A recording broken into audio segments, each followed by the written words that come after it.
राजा गांव के बहुत बड़े घर का इकलौता बेटा था। राजा के पिता एक बहुत ही नामी सेठ थे जो ब्याज पे पैसे दिया करते और लोगों की मजबूरी का फ़ायदा उठाते। उनको कितने भी ब्याज पे पैसे देके बाद में उनकी संपत्ति पे कब्जा करते, इसलिए उनके पास पैसों की कमी नहीं थी। पर ये बातें उनके बेटे को अच्छी नहीं लगती। उसको हमेशा उन लाचार लोगों के वो परेशान चेहरे देखकर रात रात भर नींद नहीं आती। राजा की माँ भी अच्छे स्वभाव की थी, पर उनकी उस घर में कुछ नहीं चलती। दिन भर वो बेचारी सिर्फ काम करते रहती और उसमें भी राजा के पिता उसे गालियाँ देते। उनके लिए वो सिर्फ एक बिना सैलरी की काम वाली बाई थी। पर राजा उनके पापा की जान था। उन्हें लगता उनका बेटा खूब पैसे उड़ाए, महंगी गाड़ी, महंगा फ़ोन, कपड़े, अपनी ज़िंदगी ऐशो आराम से जिए। पर राजा बस नाम के राजा जैसा जीता था। बहुत सीधा साधा लड़का था वो। राजा को उसे के गांव में रहने वाली माया बहुत भाती थी। वो एक बहुत ही गरीब घर से थी।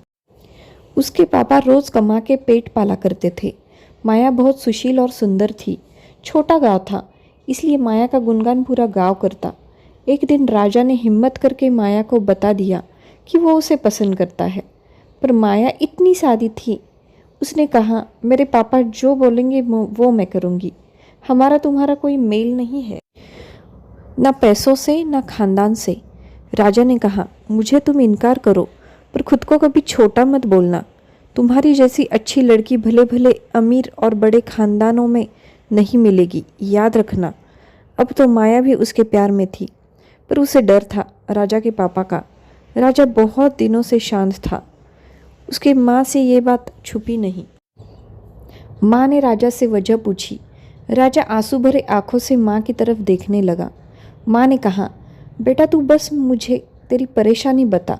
एक माँ उसके बेटे के लिए कुछ भी कर सकती है। राजा ने उसके माँ को सारी हकीकत बता दी। माँ ने कहा, राजा तू फिक्र मत कर, वो लड़की तो मुझे भी बहुत पसंद है। मैं मेरी एड़ी चोटी का जोर लगा दूंगी तुम दोनों को मिलाने के लिए। अब ये बात दोनों माँ बेटा मिलके राजा के पापा के सामने रखते हैं। पर उसके पापा तो गुस्से से लाल होके अपने बीबी को पीटने लगे और कहते हैं, ऐसे छोटे लोगों के घर में मेरे बेटे का रिश्ता जोड़ूं? तू पागल हो गई है?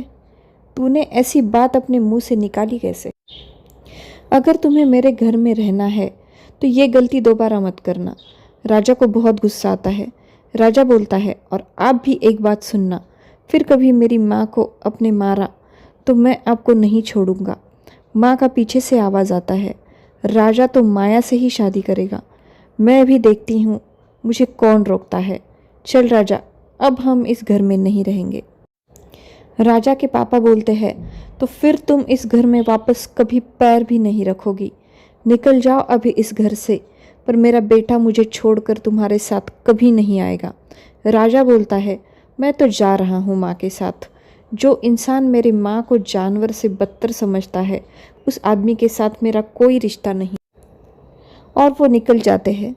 राजा की माँ बोलती है, बेटे मेरे पापा ने मुझे शादी में 5 एकड़ ज़मीन और एक छोटा सा घर दिया था, हम वहीं चलते हैं।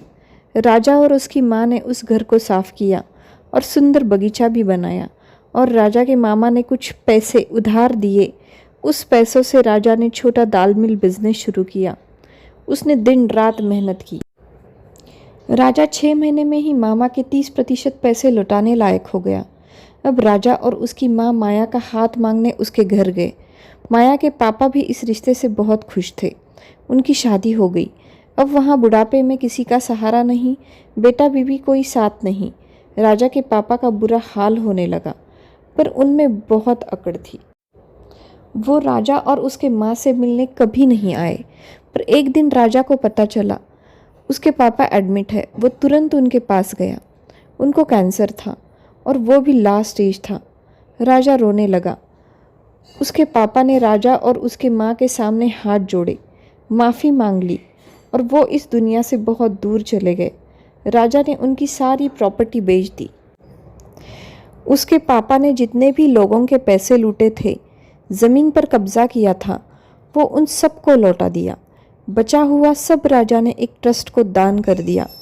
कड़ी मेहनत से अगले 2 ही सालों में ब्याज सहित मामा के पैसे लौटा दिए। अब राजा और माया को 2 बच्चे थे, श्याम और बलराम। राजा, उसकी माँ, बीवी, बच्चे खुशी खुशी अपना जीवन जी रहे थे। तो दोस्तों, आपको ये मेरी कहानी अच्छी लगी तो लाइक करना, और ऐसे ही अच्छी कहानियाँ सुनने के लिए मेरे चैनल को सब्सक्राइब करना। धन्यवाद दोस्तों।